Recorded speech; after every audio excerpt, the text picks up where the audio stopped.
History has shown us that when politicians use religious fear-mongering, it's rarely about faith, it's about power. And today we see the same dangerous tactics being used. Warmongers and extremist groups alike invoke the final war to justify military aggression, convince people that war is inevitable, and silence those who advocate for peace. Think about it. How many times have you heard politicians say, "God is on our side," when launching a war? How often do extremist groups claim they are fighting a divine battle? This isn't divine prophecy, it's medieval propaganda being repackaged for modern warfare. Here's the reality. When leaders weaponize religious myths, it leads to real destruction. It fuels wars that kill thousands, tear apart families, and displace entire populations. When the United States invaded Iraq in 2003, some American leaders framed the war as a religious struggle.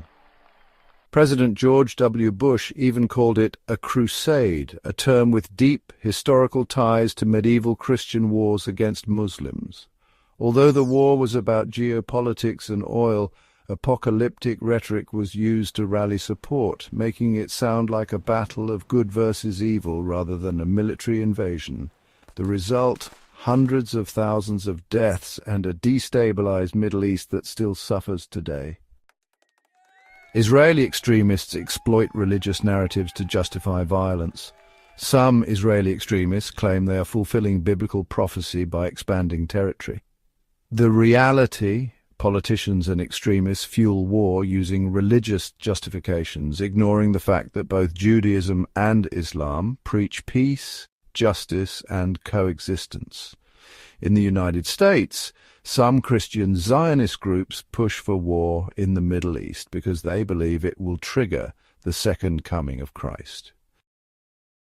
These groups influence U.S. foreign policy, supporting conflict rather than peace efforts. Not for political strategy, but because they believe it will fulfill a biblical prophecy. This is one of the most dangerous misuses of religion, as it encourages violence instead of diplomacy. This cycle of fear-based justification for violence is one of the biggest threats to global peace. It's no longer about religion, it's about power, manipulation, and control.